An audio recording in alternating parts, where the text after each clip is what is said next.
Muy buenos días, Dios te bendiga en este hermoso domingo. Estamos aquí una vez más con un programa cargado de muchas opiniones, muchas informaciones, tanto en el aspecto internacional como a nivel nacional. Recordándole que este es su programa matutino dominical, Periodismo con Alejandro, a través de la superativa RD Multimedios, tan activa como tú. Bien, para hoy nosotros tenemos como invitado al doctor Víctor Manuel Báez.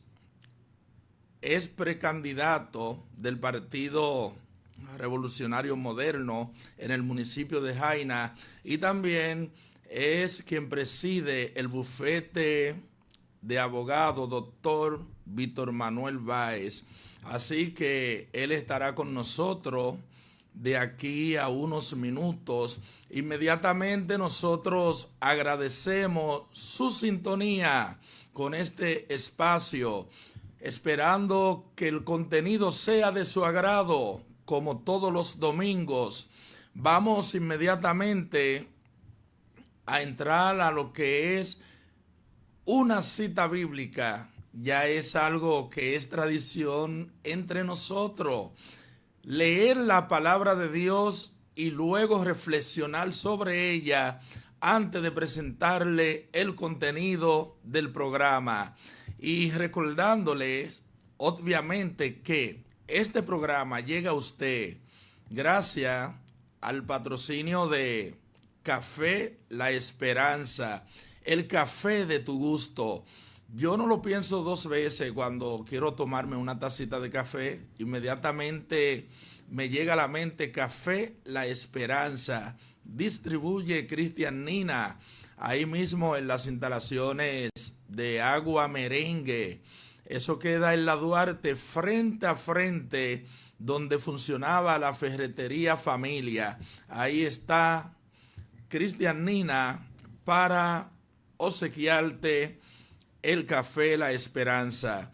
De igual manera, somos patrocinados por Taller de Soldadura Rescate y por el bufete jurídico doctor Víctor Manuel Báez. Así que inmediatamente le damos la primicia a Dios, leyendo en el Salmo 63. Dice de la siguiente manera, en el nombre del Padre, Hijo y Espíritu Santo: Dios, Dios mío eres tú, de madrugada te buscaré, mi alma tiene sed de ti, mi carne te anhela, en tierra seca y árida, donde no hay aguas, para ver tu poder y tu gloria, así como te he mirado en el santuario.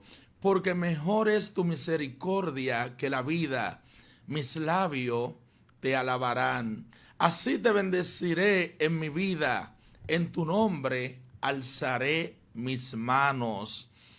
Gloria a Dios. Bien, hemos leído en el Salmo 63. ¿Y qué queremos traer como reflexión en base a estos pasajes bíblicos leídos? Nos referimos a un hombre quien es el autor de este salmo, David. David era un rey del pueblo de Israel y todos sabemos que Israel es el pueblo escogido por Dios. Y como es el pueblo escogido por Dios, Dios ha tenido grandes propósitos con Israel. Y los propósitos han sido tan evidenciados hasta el punto de vista que Dios peleaba por Israel. Claro está, peleaba siempre por Israel, siempre y cuando este cumplía los preceptos bíblicos, los mandatos, por los cuales Dios le ordenaba que se dirigieran. Pero cuando el pueblo estaba en desobediencia, perdía la batalla de los pueblos enemigos. ¿Pero por qué la perdía? Bueno, cuando se habla de desobediencia, se está hablando de pecado. Y cuando se habla de pecado, se está hablando de una separación entre Dios y el hombre que comete pecado.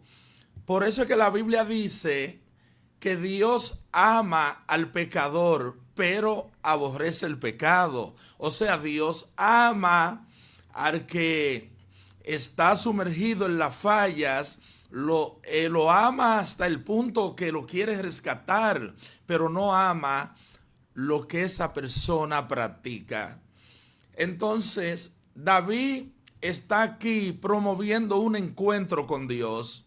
Cuando él dice, Dios mío eres tú, de madrugada te buscaré, mi alma tiene sed de ti. Ahí está hablando el hombre necesitado de Dios. Mi alma tiene sed de ti, de mañana te buscaré. O sea, está hablando una persona que evidentemente tiene necesidad de Dios. Está hablando una persona que evidentemente sabe que desconectado de Dios no puede sobrevivir, no puede tener éxitos, no puede andar por un camino que le garantice la vida, la seguridad. Por eso él dice, mi carne te anhela, es decir, tengo deseo de ti, tengo deseo de buscarte, tengo deseo de sentirte, tengo deseo, Dios, de interactuar contigo, de manifestarte a viva voz lo que siento por ti, lo que siento siendo un siervo tuyo, y que yo reconozco que soy una persona sujeta a debilidades, a pasiones, una persona pecadora, una persona que no tiene nada de qué dársela, una persona que no tiene que enorgullecerse, una persona que tiene que ser pacífica, una persona que tiene que ser noble de corazón. David le está expresando a Dios diferentes cosas que hay en su mente, en su corazón. Qué importante cuando nosotros, como seres humanos, mantenemos lo que es unas buenas relaciones con Dios. ¿Acaso usted no ve cuando dos países se meten en contienda, se meten en conflictos bélicos, de guerra? ¿Qué hacen? Retiran los embajadores, retiran todo el cuerpo diplomático. ¿Por qué? Porque ya no hay armonía. Y así es que ocurre entre Dios y el hombre. Cuando el hombre se separa de Dios, que cometa aberraciones, pecados, que a Dios no le agrada, entonces evidentemente hay lo que es una ruptura entre el vínculo del hombre y Dios. Hay una separación, se rompen las relaciones. Ya Dios no tiene compromiso con esa persona que se ha convertido en pecador, que se ha declarado en rebeldía frente a Dios. Entonces, vamos a emular, es decir, vamos a imitar esa necesidad que David mostraba de buscar de Dios, de acercarse a Dios. No podemos en nuestra vida, en nuestro corazón, dejar de sentir el deseo de acercarnos a Dios. Cuando nos acercamos a Dios, sentimos que nuevo oxígeno entra a nuestra vida. Nos sentimos transformados, nos sentimos completamente diferente. Vemos el cambio de manera radical. Alabado sea Dios. Entonces, te invito que procure tu propio acercamiento con Dios. Y no como dicen muchas personas. Hay personas que dicen que para servirle a Dios no tienen que ir a una iglesia. Oye, la primera condición que pone Cristo es el congregarse. Por eso en el libro de Hebreos 10:25 dice el escritor de ese libro: y no sean como muchos que tienen por costumbre no congregarse.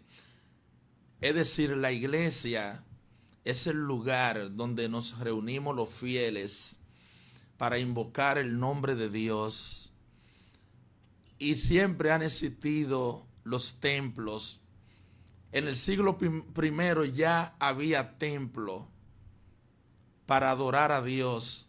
Entonces, acércate a Cristo para que Él se acerque a ti. Así que hacemos una pausa y retornamos.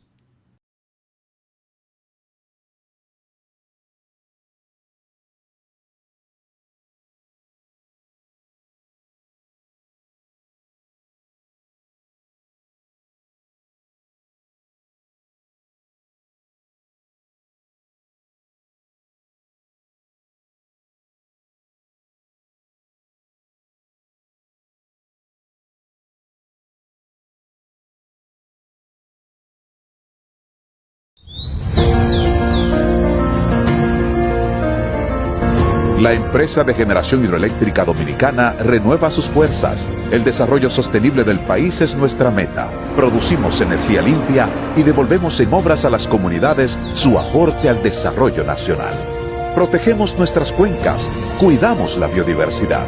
El agua es energía, el sol es energía, el viento es energía. Nos diversificamos, nos renovamos. EGEID, la energía sostenible del país. Julie vende mejor, Julie vende mejor, Julie vende mejor, todo el tiempo vende mejor. Póntalate con el que más sabe de todo, el que le vende a Jaina con poco dinero. Que Julie Electrofácil siempre estamos hablando todo, te vende lo mejor sin hacer mucho coro. Desde las neveras del televisor, del juego de sala y hasta el comedor, todo el mundo está claro que Julie vende mejor. Todos los muebles y electrodomésticos que buscas para modernizar tu hogar están aquí en Julie Electrofácil. Dios mío, pero qué Con precio. precios, facilidades y ofertas todo el año. Espérate, fatal, te vas sin darme la dirección. Carretera Sánchez número 40. Pero es aquí en Jaina, ¿verdad? Así es. Búscanos en las redes sociales. Julie Electrofácil. Siempre vende mejor. Una historia, un legado, un género, un patrimonio cultural de la humanidad. Anthony Santos, tu marimbe. Anthony Santos. Sábado 12 de octubre, Día Internacional de la Raza, 8:30 de la noche, Faro a Colón. Anthony Santos. ¿Qué será de mí? En el marco de una mega producción espectacular para enaltecer nuestra dominicanidad patrimonial en el mundo. Información 809-918-0483. Boletos a la venta ya en Hueva Tickets, Boletos Express, Club de Lectores del Listín Diario, CCN, Supermercados Nacional y Jumbo. Producción general, Conciertos Lenín Ramírez.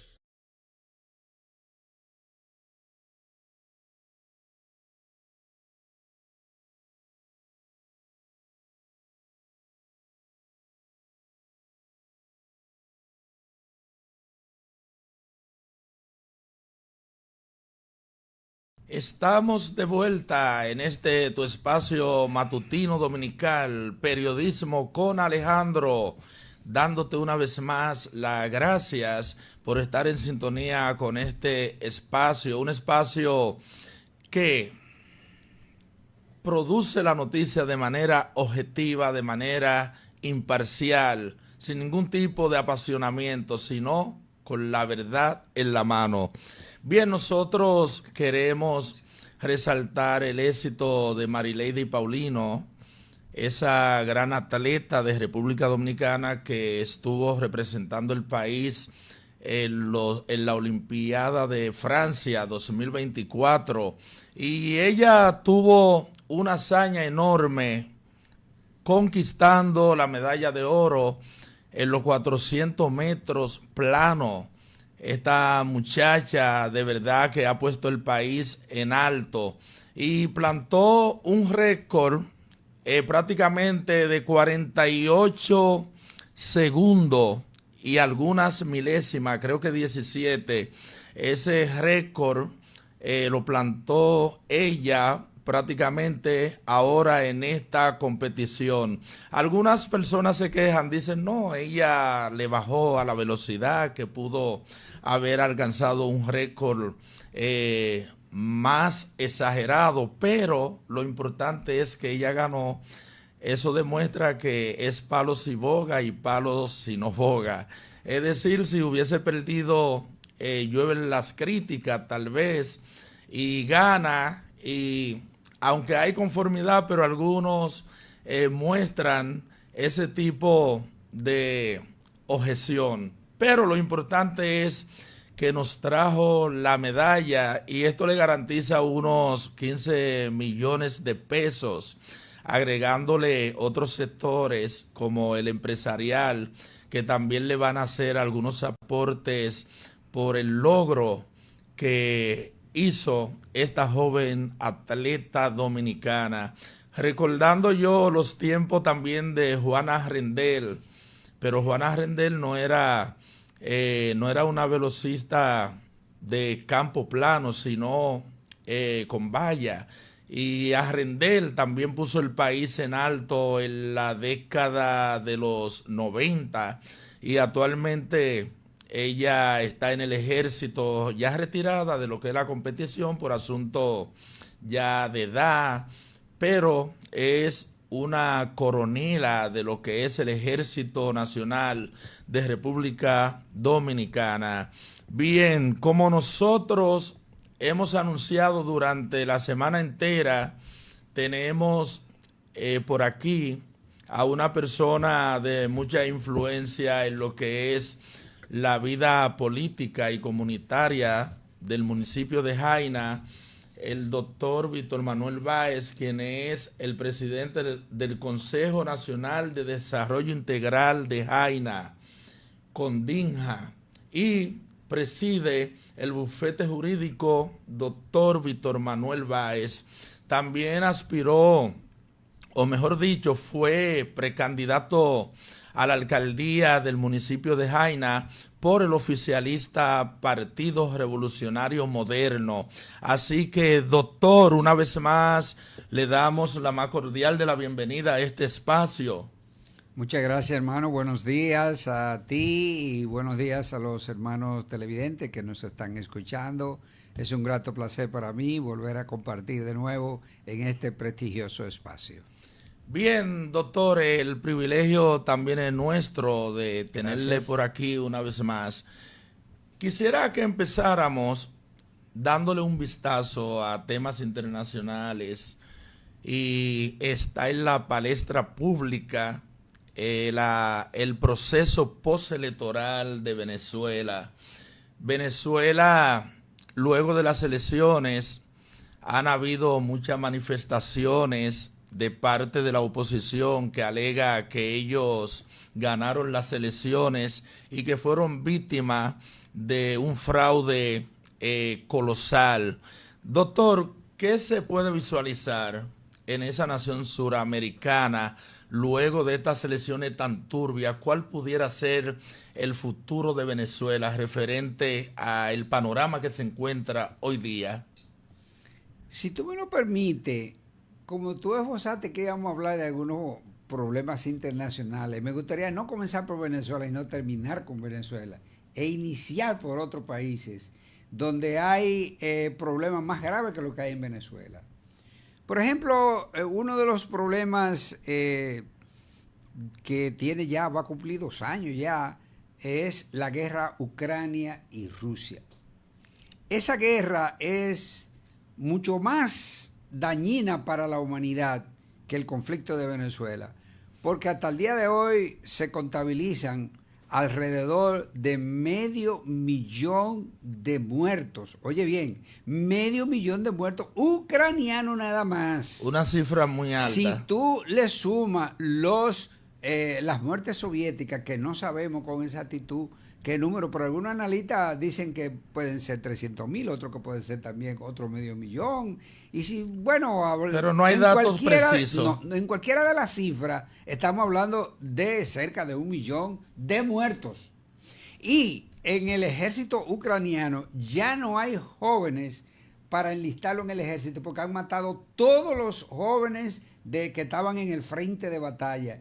Y ahora han recurrido a incorporar a las personas que ya estaban en reserva de los ejércitos, a sacar a los presos para llevarlo al frente de guerra y a llevar a toda la juventud que no quiere ir de manera obligada a pelear a la guerra, porque ya realmente toda la población activa que podía hacerlo en edad de combatir han sido eliminados por los rusos. Pero puedo decirte que también del lado ruso hay ese mismo problema, porque la juventud de Rusia tampoco quiere ir al frente de guerra y los rusos han recurrido a buscar mercenarios para llevarlo a la guerra. Pero en todo caso, es una situación grave, porque donde se habla de cerca de 1 millón o tal vez más de muertos, es un conflicto que realmente compete a las organizaciones mundiales, como es la ONU, como es, ¿verdad?, esos organismos que tienen que ver por la paz mundial. Pero yo debo decirte también que en cuanto a nosotros y en cuanto al mundo, los efectos de esa guerra son que tú sabes que Ucrania es el principal productor mundial de fertilizantes. Y eso ha motivado que la comida hoy está cara, no solo en República Dominicana, es en el mundo entero. Ahora mismo en Estados Unidos hay una estanflación. Una estanflación es cuando hay un estancamiento de la economía con una escalada alcista de precios y un bajo nivel de empleo. Y esas cosas están ocurriendo en Estados Unidos, producto de la guerra de Estados Unidos. Entonces, ¿qué ocurre? Que, por ejemplo, un saco de abono costaba 800 pesos anteriormente. Ahora cuesta 4,000. Entonces, lo que se produce con ese abono, ¿qué va a pasar? O que va a subir de precio. Por Indudablemente. eso, los plátanos, la cebolla, el ají, todo eso va a subir de precio. Además, Ucrania no solamente es un gran productor de fertilizantes, es también uno de los principales productores de cereales del mundo, junto con Rusia. Entre ellos dos tienen el 40% de la producción mundial de cereales. ¿Y qué pasa?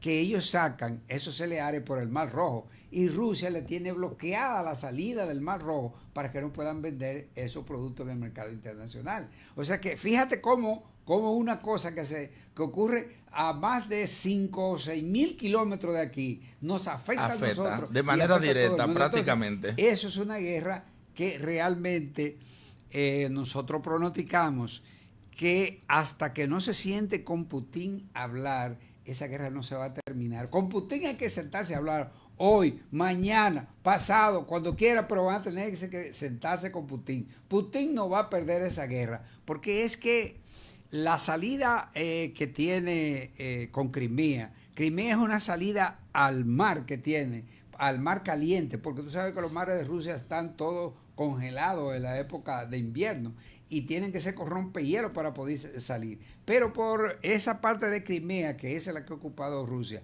pues esa parte es una parte que no se congela y por ahí los rusos sacan su mercancía. Y Rusia no va a renunciar a eso porque se lo pide Estados Unidos ni porque se lo pida nadie. Es que es un asunto estratégico. Además, los países que están ya alrededor de Rusia, pues prácticamente la mayoría están en la OTAN y él prevé que si Ucrania pertenece a la OTAN, pues también le va a hacer la vida imposible.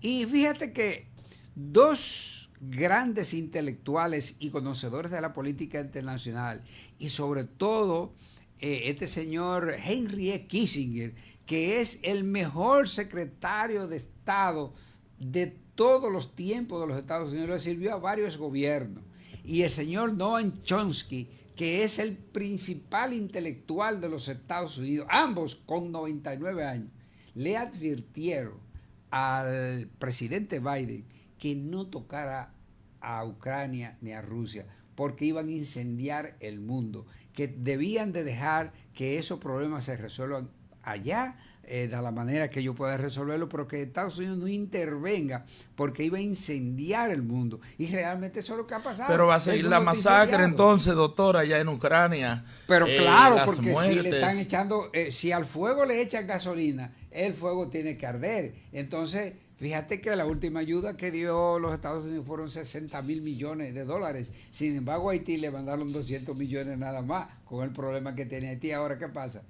¿Qué tiene Haití?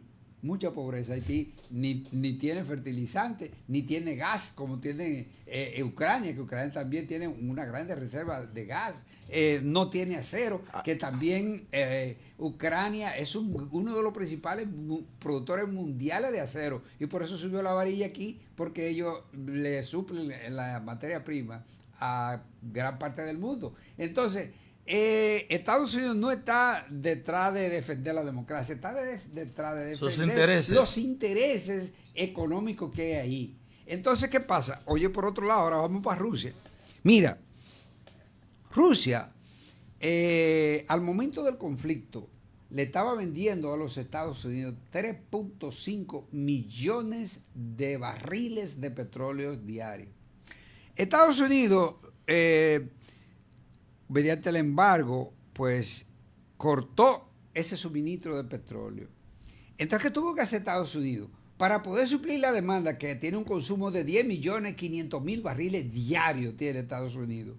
Entonces tuvo que sacar de las 100,000 barriles diarios que tiene enterrado ahí, que como reserva estratégica, tuvo que sacarlo de ahí. Pero cuando vio que estaba bajando mucho la reserva, entonces tuvo que, lamentablemente, buscar quién le supliera eso. ¿Y tú sabes quién se lo está supliendo? Que la gente no sabe eso, que la gente no habla de eso. ¿Quién se lo suple, doctor? Venezuela. Venezuela, ellos hicieron un acuerdo por debajo de la mesa con Venezuela, y por eso es que tú ves que ahora en esta crisis de Venezuela los Estados Unidos se han mantenido blandos, ellos no han hecho una presión grande, inclusive tuviste que la reunión de la OEA se cayó. Sí. ¿Y quién tú crees que fue que produjo que esa reunión se cayera? O los Estados Unidos, porque no le convenía que se han mantenido casi al margen. ¿Por qué razón? Porque ya y Maduro se lo advirtió, le dijo, bueno, si los gringos siguen reclamando, le vamos a vender los 3.5 millones de barriles diarios de petróleo que se le vendemos a ellos, se lo vamos a vender a los BRICS. Los BRICS es Brasil, Irán, China y la India. Y dijo, se lo vamos a vender a ellos. Entonces por eso están en una actitud blanda. Pero entonces, retomando la pregunta, doctor, entonces Venezuela está apoyada por Rusia, por la China socialista y por otros países que también tienen gran poderío en cuanto a armamento. Claro. Entonces, sí, el panorama venezolano. Bueno, ahora yo te lo voy a leer ahora mismo. Yo te voy a leer aquí. Mira esta señora, que si lo pudieran poner, darle un camarazo ahí, es Laura Richardson. Esa es la jefa del Comando Sur del Ejército de los Estados Unidos, que tiene que ver con toda Latinoamérica. Oye la declaración que ella dio el martes o el miércoles. Dice, la jefa del Comando Sur de los Estados Unidos, la general Laura Richardson, sostuvo en una entrevista con EFE que la solución a la crisis de Venezuela tras las elecciones debe ser democrática, no militar, y que es algo que solo se resolverá con transparencia, publicando los resultados de los comicios. Me gustaría volver a lo que otros han dicho. Algunos de nuestros líderes del Congreso han dicho que no necesitamos recurrir a la solución militar. Entonces, o sea, está descartado. Pero oiga, lo está descartado. Lo está diciendo la que tiene que ver con toda Latinoamérica en el Comando Sur de los Estados Unidos. Y eso no hace que Maduro se encumbre más. Bueno, pero le voy a decir más. Yo no sé si se encumbrará más o no, pero la verdad es que los Estados Unidos no están en eso. ¿Y sabe por qué no están en eso? Es evidente. Porque esos 3.5 millones de barriles de petróleo. petróleo, ellos no quieren perderlo porque lo necesitan para empujar la economía. Y sobre todo, tú que eres un periodista bien enterado, en esta semana, entre el jueves y el viernes, ocurrió una debacle en la bolsa de valores de Wall Street de los Estados Unidos y se está con el temor de que ocurra un desplome tal como ocurrió en el año 1929 a nivel mundial y en el año 2008, que la economía de los Estados Unidos se derrumbó. Por eso Donald Trump dijo que ese era el crack de Kamala Harris y que eso era lo que ellos iban a imponer en el gobierno, porque hay un desempleo alto. O sea, los Estados Unidos son ñoños con eso del desempleo. Ha bajado el desempleo, está en 3.5, el nivel de desempleo para ellos es altísimo. Entonces, realmente, desde nuestro humilde entender, lamentablemente, los venezolanos van a tener que chuparse a Maduro por 6 años más. y no puede surgir, doctor, como en 1965 en República Dominicana, un grupo de valientes. Bueno, ya eso compete a los venezolanos. Porque nosotros, cada vez que hemos tenido esos tipos, por ejemplo, cuando anexaron la República, ¿quiénes fue que volvimos a restaurar la República? Los dominicanos. Cuando vinieron los norteamericanos en el 16. Los dominicanos. Cuando vinieron en el 65. Los dominicanos. Y en el 44 para crear la República, ¿quién fue? Los dominicanos. Entonces eso compete a ellos. Y te voy a decir que el artículo 2 de la Carta de la Fundación de las Organizaciones de las Naciones Unidas, que se fundó en el año 1945 a partir de la finalización de la guerra, se buscó un organismo para tratar de mantener la paz mundial y se creó las Naciones Unidas. Y en el artículo 2 de esa carta dice que los pueblos tienen derecho a la autodeterminación de su futuro. De su futuro. Entonces, simplemente ellos, los venezolanos, tienen que resolver su problema. María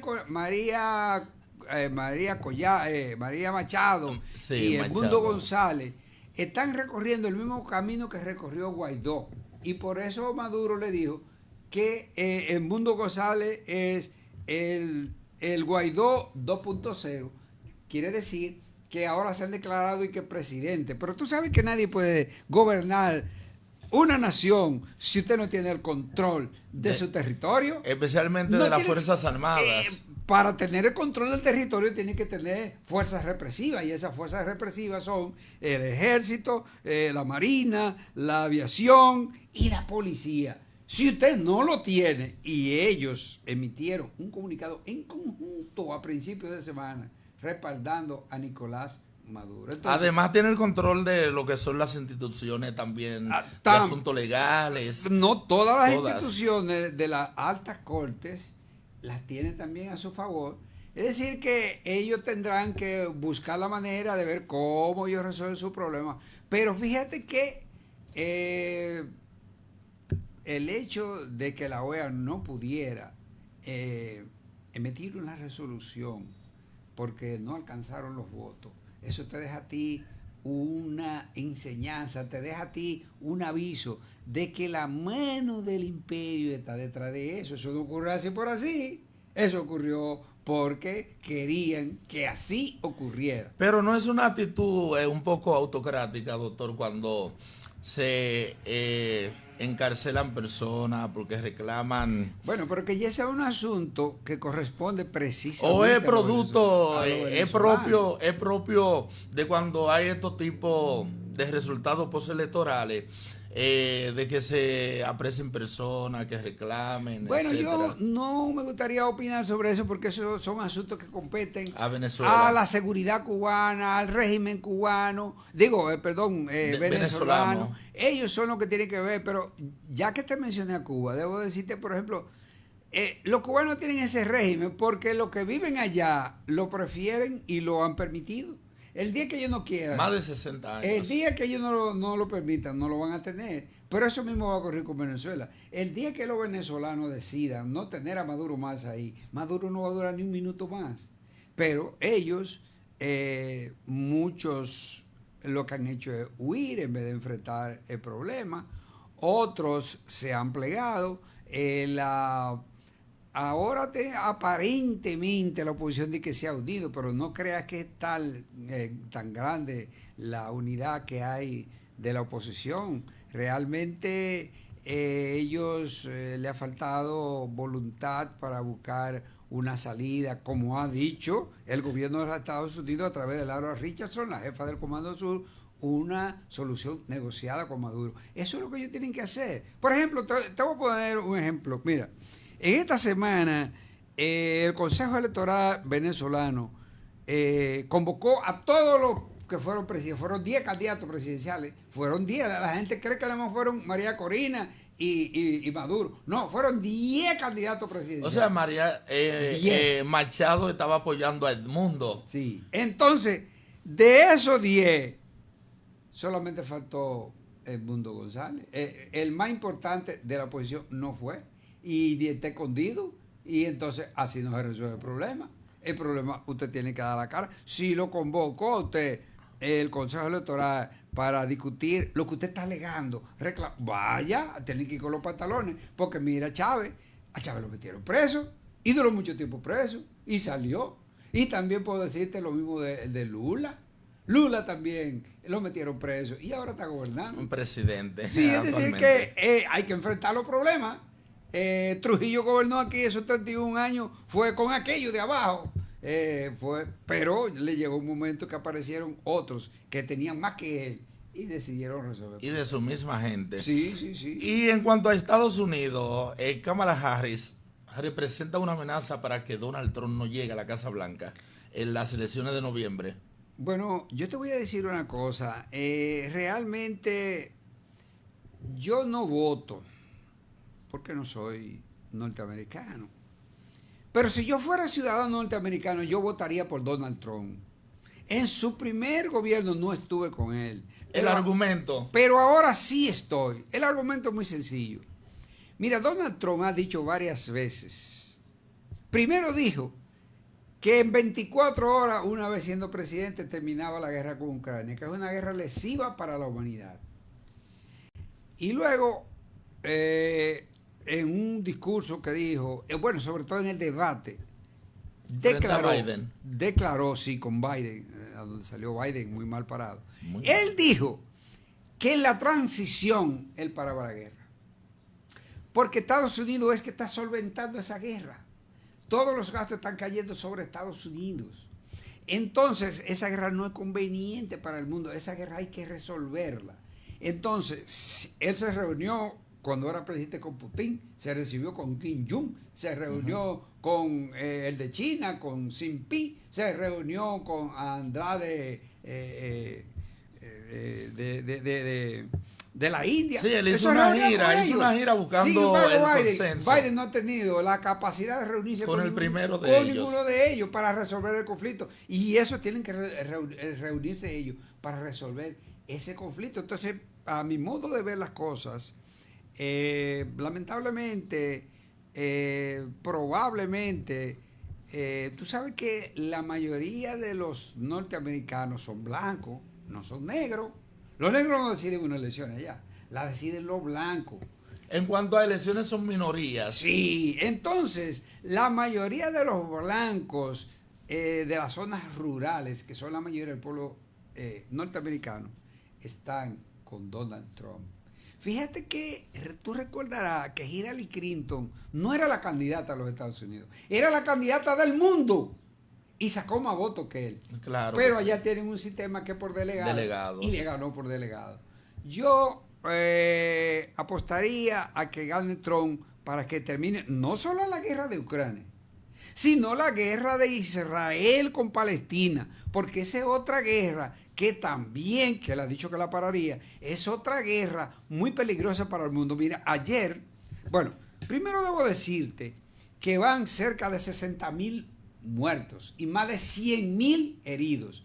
Y ayer Israel bombardeó una escuela donde mató 100 y pico de personas y qué sé yo cuánto herido. Y eso fueran niños, ancianos y mujeres. Eso es un genocidio que hay que pararlo. Si bien es cierto, Qué lamentable. si bien es cierto que Palestina fue la primera que inició eso, pero nada más han muerto 1.200 israelíes y van cerca de 60.000 palestinos. En un Entonces, abrir y ya- cerrar de ojos prácticamente, doctor. Sí, es decir, que entonces ya eso se ha convertido en un genocidio. Y entonces en Benjamín Netanyahu no hay quien lo pare ahí, eleva tutti constitución, solo porque se siente apoyado por Estados Unidos. Y de hecho, Estados Unidos envió, porque tiene una amenaza de Irán de bombardearlo, porque le mataron a Sinwar, el que era el jefe estratégico de Hezbollah. Entonces, ¿qué ocurre? Que es una zona que está muy volátil, muy conflictiva, y eso hay que llevarlo a la paz. Ahora, así como te dije que hay que sentarse con Putin a hablar, te voy a decir ahora que hasta que los Estados Unidos y la comunidad mundial, especialmente la Organización de los Estados Unidos, de las Naciones Unidas, no reconozca al Estado palestino, que fue aprobado con la resolución número 181 en el año 1947, que creó el Estado palestino y el Estado de Israel. Oye bien, creó dos estados, el Estado palestino y el Estado de Israel, y que los Estados Unidos y muchos países no lo han respaldado para que tenga su país, tengan derecho propia a la soberanía. paz, tengan derecho a la soberanía de su país, como la tiene Israel. No se va a acabar la guerra. Y eso lo ha dicho también, lo ha dicho Henry Kissinger, que es norteamericano, lo ha dicho Noam Chomsky, que es el principal intelectual moral de los Estados Unidos. Lo han dicho ambos, que hay que reconocer el Estado palestino y hay que devolverle la tierra que le ha quitado Israel. La franja de Gaza son 2 millones nada más de kilómetros cuadrados. Israel tiene 20 millones de kilómetros cuadrados. ¿Por qué quiere los territorios? Y ahora con esta guerra, aparte de que en el 66 hubo una guerra y le quitó una gran parte del territorio, ahora en esta guerra también ha ocupado otra parte del territorio que lo tiene bajo su dominio, que debe devolverlo porque eso no es de ellos, porque ya eso se resolvió con la resolución número 181 del año 1947, que buscaba establecer la paz definitiva mediante el establecimiento de esos dos estados. Entonces, es una situación que afecta al mundo, y por eso yo te dije que hay que comenzar por ahí para poder terminar en Venezuela. En Venezuela. Porque realmente esas guerras son más peligrosas y le están causando más daño al mundo que lo de Venezuela. En Venezuela, en todo este conflicto que han habido, solamente van 23 muertos. Y en Israel van ya, como te dije ahorita, cerca de 60.000. Ucrania. Y más de 100.000 heridos. En Ucrania va cerca de 1 millón de muertos. Entonces, ¿dónde la cosa está más peligrosa? Doctor, O ahí claro. está más peligrosa. Entonces hay que resolver eso. Pero como ahorita hablábamos al principio, fuera de cámara, en los medios de comunicación una noticia tumba la otra. Ahora no se habla de Ucrania y se habla poco de Israel, ahora nada más se habla de Venezuela. Pero que Venezuela no es el principal conflicto del mundo. No, son esos conflictos los principales conflictos del mundo. Y además, que fíjate una cosa, esa gente que cruzan por el Mar Rojo está siendo hostilizado, o sea, bombardeado con misiles.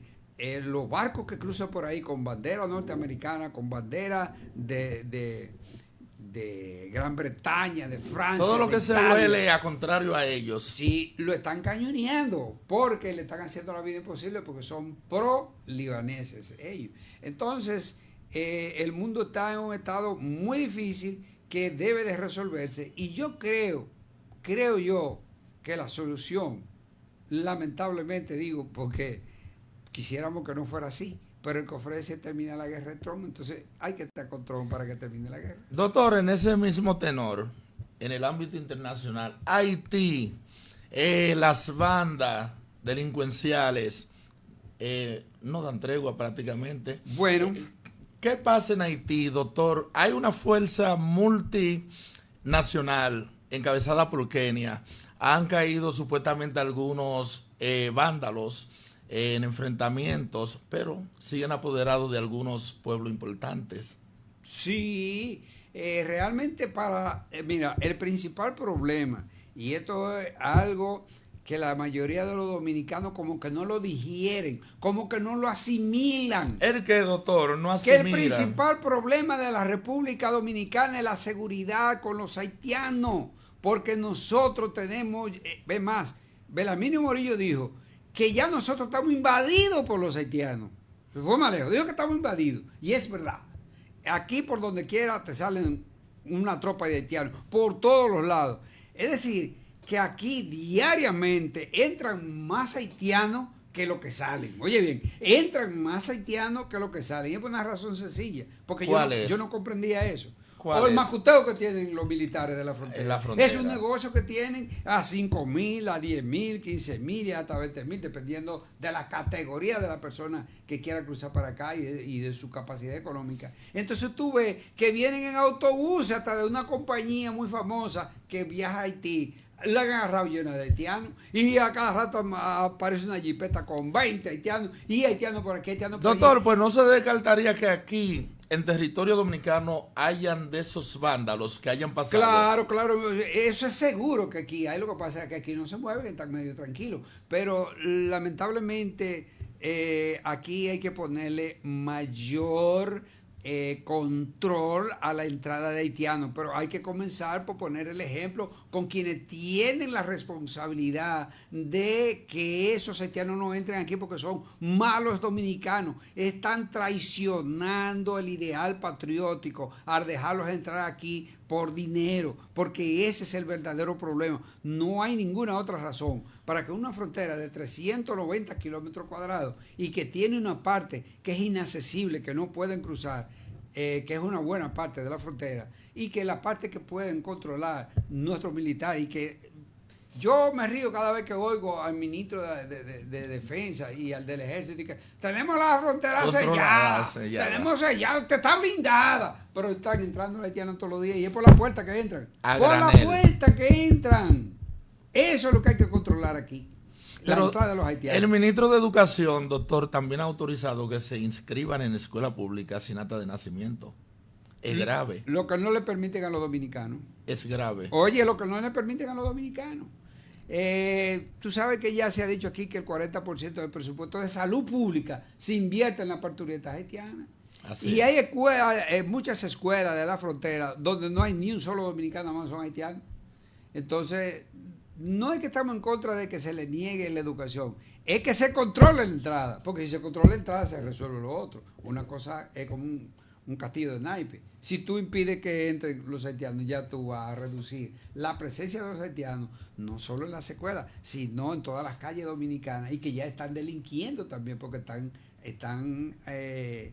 ellos están participando de los atracos, y muchos de ellos ahí en la línea noroeste sobre todo matan a sus propios patrones para robarle el ganado. Todos los días están cruzando ganado de aquí para allá, y vehículos y motores también. Los motores lo atracan, lo desarman y lo meten en un tanque y se lo llevan para allá. Eso salió publicado. Sí, es así. Pero se puede augurar un futuro promisorio para Haití, doctor, cuando prácticamente una persona con un abolengo delincuencial crea un partido político para aspirar a la presidencia, como Guy Philippe. Bueno, e incluso cumplió condena en Estados Unidos de 6 años. Sí, fue deportado por narcotráfico. Sí. Mira, Haití tiene un desafío, y es que tiene que educar a su población. Hasta que no lo haga, va a estar en ese bandidaje que tienen, porque los haitianos, el 22% solamente que sabe leer y escribir. El 78% de los haitianos es analfabeto, no sabe leer ni escribir. Oye, el 78%. Una alta cifra. Por eso es que tú ves que la mayoría que están aquí, lo que se dedican a la construcción porque no saben hacer otra cosa. Sin embargo, los venezolanos, que son solamente 100,000 y pico, según las autoridades, 100,000 y pico de venezolanos, mal contado, en todas las áreas de producción de la República Dominicana, porque son buenos médicos, son buenos ingenieros. También en los medios de comunicación hay Sí, mucho. Hay mucho. Pero hay de todo. Y yo te voy a relatar una anécdota. Yo tenía un problema en este brazo de 12 años, que yo me caí y me di un golpe ahí. Y el médico, pues, siempre a los 2 o 3 años cuando me dolía, me ponía un cortisol y ahí duraba 2 o 3 años. Pero llegó un momento en que la última vez que me lo puse, seguí sintiendo los dolores donde él. Y digo, doctor, pero yo sigo mal. Y dice él, no, que yo, ¿qué vamos a poner? Digo, no, doctor, pero si ya me acaba de poner uno, no me va a poner otro. Entonces yo me fui a mi casa y me puse a pensar. Digo, déjame ir donde otro traumatólogo. Buscando, me encuentro que en una clínica de la capital hay un traumatólogo especialista solamente en hombro y rodilla. Digo, está el mío, cojo allá. Cuando voy allá y le explico el problema, me dice, mira, a ti lo que pasa es que te estaban dando la terapia inadecuadamente, inapropiada. Yo te voy a cambiar de terapia y te voy a poner este tratamiento. Me mandó donde una terapista. Cuando voy, era venezolana. Y yo le digo, pero esto es un cursito de 3 meses que ustedes hacen. Dice, no, yo tengo una maestría en esto. Digo, ¿cómo hacer?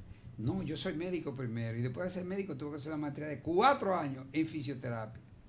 Eso buena aquí, preparación. En la República Dominicana no existe. No existe. Yo no sé si habrán, pero yo no lo No lo he oído. No. Y entonces comenzaron, yo me había dado ya con la otra terapista 15 terapias y me dijeron que, yo le pregunté, ¿a la cuánta yo mejoro? Me dijo, oye, como a la 10, pero llegamos a la 15 y no mejoré. Y no mejoró. Entonces yo le pregunté a ella, ¿a la cuánta tú crees que yo mejoro? Me dijo, después de la tercera tú vas a ver la mejoría. Y efectivamente así fue. Así fue.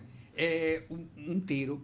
Ellos tienen un centro médico que se llama Elohim ahí en la Independencia. Sí. Y aquí en Jaina una ramificación también aquí frente a la clínica Jaina. Son muy buenos profesionales en todas las áreas. Entonces, por eso tú ves que ellos se han adaptado fácilmente a la República Dominicana. Pero ellos están contribuyendo con el desarrollo. Los haitianos contribuyen también, pero tú no oyes ningún haitiano en un medio de comunicación o siendo médico. No lo hay, porque es que son analfabetos. Entonces, lo único que nos crean a nosotros es problemas y enfermedades que nos traen para acá. Doctor, en el aspecto local, siguen los apagones en Jaina, en algunos puntos del país, pero dejando a un lado levemente los apagones, la escasez de agua en Jaina, doctor. Doctor, barrios que mandan una gotita de agua por par de horas. En sí, ¿qué ha pasado? Que los gobiernos, digo los gobiernos porque venimos arrastrando ese problema desde hace tiempo. ¿Qué ocurre que hay tanta deficiencia de agua aquí en el municipio, doctor? Sí, pero no quiero dejar pasar algo que tú lo mencionaste brevemente sobre el asunto de la energía eléctrica. Mira, tú recordarás que Balaguer dijo en un discurso a la nación que aquí había una mafia en la corporación, que cuando sea la corporación de electricidad. Oye, si Balaguer nace ahora, se muere del susto, porque ahora la mafia es más grande que antes. Incluso tú vas y solicitas un contador y si tú no pagas no te lo ponen. Tú vas y solicitas que si te pasa algún problema. Para un reclamo, tiene que pagar.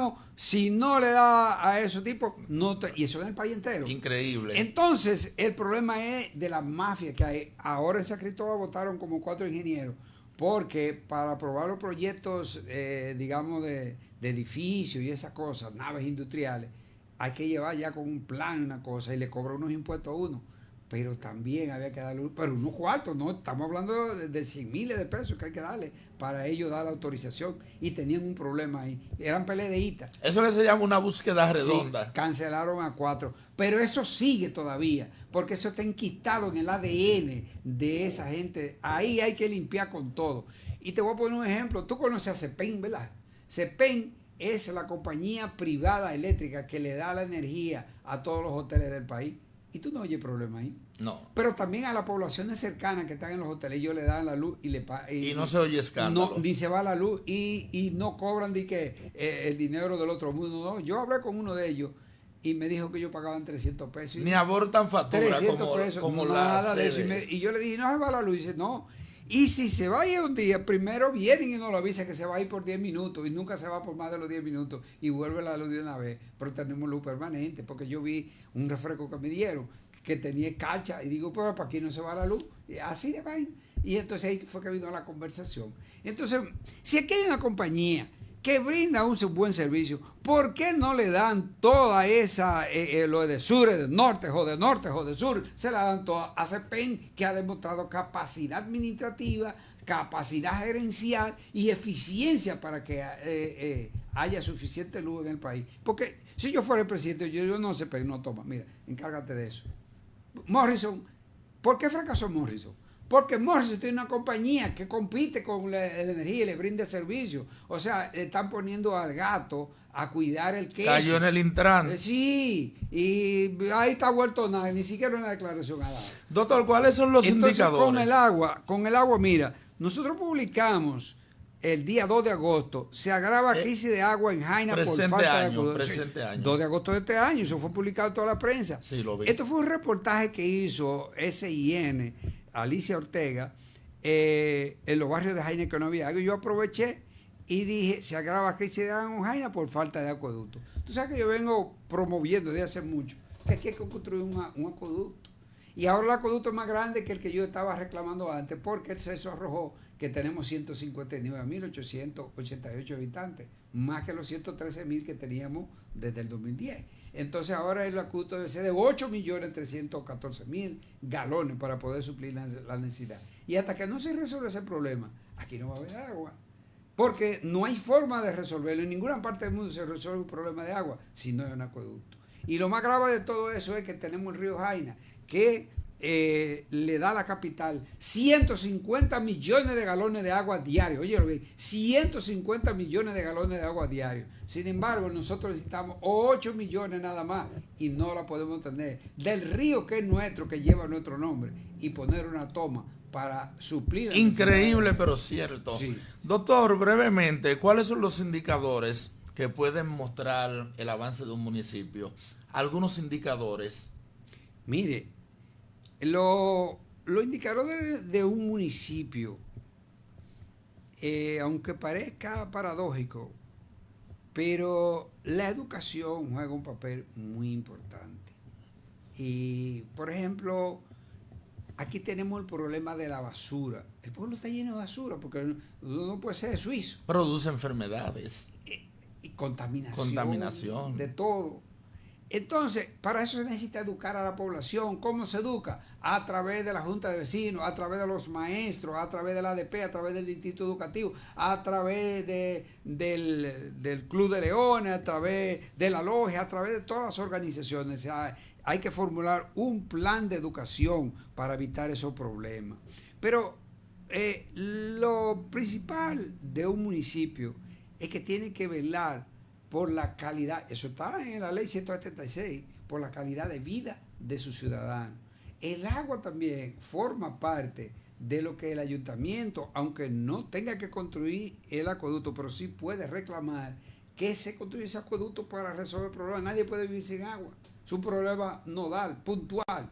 Pero además también la seguridad ciudadana también está dentro de los atributos que debe también compeler a un ayuntamiento. Aquí han desaparecido los policías municipales que estuvieron muy activos en la gestión de Marino Lora, de concesión. Bueno, porque los policías municipales más bien lo que hacen es que le dan un premio para que cobren, pero no para que trabajen. Realmente los policías municipales deberían estar, por ejemplo, en las escuelas a la hora de salir de los niños para evitar que lo vaya a atropellar un vehículo. Deberían también estar en las calles cuidando que no destruyan las aceras, que no hagan contenedores en las aceras, que no parqueen mal parqueados. También pueden estar auxiliando a los ciudadanos mayores que quieran cruzar la calle. O sea, son muchísimas cosas. Muchas funciones. Y cuidar también el patrimonio público, las aceras, los parques. La policía municipal debe estar en los parques, cuidando que no se produzcan delitos ahí y que no vayan a fumar ahí, que no vayan a la juca, a los parques, no. Eso ni a tener relaciones sentimentales. No, y tampoco, mucho menos, pero los parques hasta oscuros están. Sí. Entonces se necesita que eso vuelva o no vuelvan, porque realmente aquí nunca se ha hecho eso. Y además, pues, Jaina es un pueblo que yo lo he dicho varias veces que necesita ser desarrabalizado. Aquí hay que acabar con esos, por ejemplo, aquí ya se dejó de cortar caña en el año 1996. Sin embargo, todavía existen barracones en Villa Alicia, Villa Penca, el centro y en Vietnam. Aquí hay barracones. Eso hay que eliminarlo. Aquí el gobierno, y cuando yo me refiero al gobierno, no a este, porque ninguno de nosotros lo hicieron, hay que hacer complejos habitacionales para mejorar la calidad de vida de las personas. Las cañadas hay que intervenirlas, porque son un foco de contaminación y además porque inunda la casa de los ciudadanos cada vez que llueve. Y bueno, en ocasiones han habido tragedias, como es el caso de Nicolás Abad, que en honor a él le pusieron el nombre de una organización de junta de vecinos. Es decir, que los asuntos son graves allá en Alto de Chabón. Yo no sé si tú has ido cuando llueve ahí, pero eso parece una laguna que se vuelve claro ahí. Que sí. Entonces todo eso hay que resolverlo. Entonces el municipio necesita que todas esas cosas puedan ser organizadas para que haya aquí una nueva imagen del municipio de Jaina. Todo eso trae bienestar para el pueblo de Jaina. También he dicho que la hora de recogida de basura debe ser cambiada en hora de la noche. Aquí hay que construir un nuevo palacio municipal para este pueblo también. O sea que hay que hacer muchísimas cosas para que este pueblo pueda realmente cambiar y tener un aspecto de progreso y de desarrollo. Doctor, una última pregunta, que ya prácticamente se nos ha vencido el tiempo. Una última pregunta para que usted también se despida con un consejo breve a nuestros seguidores. En Puerto Rico hubo una gobernadora, Sila María Calderón. En Nicaragua hubo una presidenta, Violeta Barros de Chamorro. En Argentina estuvo Cristina Fernández. De Kirchner, Sí, por 2 periodos. ajá, y el esposo fue presidente también. Y en Panamá estuvo Mireya Moscoso. Entonces, doctor, usted sería partícipe que en República Dominicana surja un gobierno matriarcado. Bueno, En un tiempo. No lo ha habido. Bueno, el asunto que eso es el pueblo dominicano que lo decide. Y actualmente hay algunas políticas dominicanas que tenga ese aval para... Sí, lo hay. La hay. El mayor problema que tiene la mujer aquí en República Dominicana es que las mujeres no votan por las mujeres. Sí. Ese es su principal. O sea, la problema. mujer es la principal machista. Sí, bueno, tú oyes decir que yo lo que quiero es un hombre en esta casa. Sí. ¿Qué están diciendo? Actitud de machismo. Sí. Este hombre no resuelve nada. Bueno, lo que está diciendo es que... Entonces, doctor, ¿con qué consejo se despide usted? Un minuto. Mira, es lamentable que se hayan quedado el asunto de la reforma, porque Sí, la teníamos aquí en el carpeta. asunto es muy importante, la reforma, y nosotros tenemos nuestras propias opiniones sobre eso, que no generalmente concuerdan con lo que se ha propuesto, porque inclusive, por ejemplo, la reforma del procurador, eso podría hasta traerle problema al país, porque tú sabes que en Guatemala hay una procuradora que es supuestamente independiente y le hizo la vida imposible al actual presidente y no quería incluso que tomara posesión y quería apresarlo. Y ahora llegó a la presidencia y no ha podido quitar a esa señora de ahí. O sea que se vuelve en contra del presidente. También debemos recordar a Sergio Moro en Brasil, que fue detrás de la cabeza de Lula y lo metió preso. Pero porque él quería ser senador. Él no era independiente. Entonces, aquí nosotros podemos correr el riesgo de poner un procurador general supuestamente independiente y después se vuelva en contra de lo mismo que lo pusieron. O sea, eso es peligroso, muy peligroso. Y dentro de la reforma, doctor, el presidente es partidario de que se reduzca de 190 diputados a 137. ¿Es viable? No, yo creo que debe reducirse a 100. creo que deben ser más y tal vez hasta menos. Y te voy a poner ejemplo y por qué.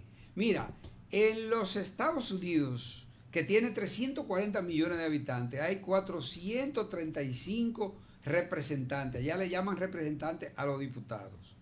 Si tú extrapolas eso a la República Dominicana, que además tiene 10 millones de habitantes, aquí deberían haber como 2.000 legisladores, o sea, diputados, y no lo hay.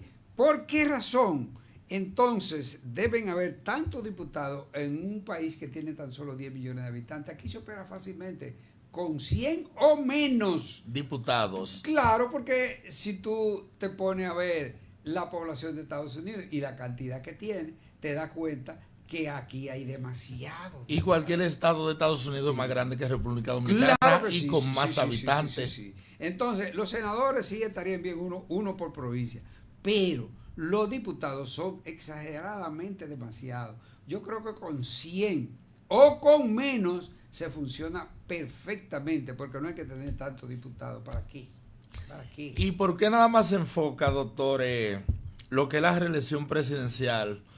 Una reelección y nunca más. ¿Por qué no se le aplica también eso a los congresistas, a los alcaldes, sí, a los regidores? Es una preocupación de muchos sectores de la sociedad que entienden que la no reelección debe ser para todo el mundo, debe ser para los jueces, para los fiscales, para los alcaldes, los regidores, los senadores y los diputados. Estaría es para bien, todo el mundo. Estaría bien. Porque es que la democracia es participación. No quiere decir que un solo se adueñe de un solo puesto para siempre. Así es. No. Congresista con 40 años, doctor, 35. Debe haber movilidad, porque siempre hay ideas nuevas, gente que vienen con otro enfoque y que pueden aportar mejor. Mire, fíjate, por ejemplo, ese muchacho Horacio, el diputado. Sí. Un buen diputado. También está ahí el de Alianza País, que es Juan Dionisio Restituyo.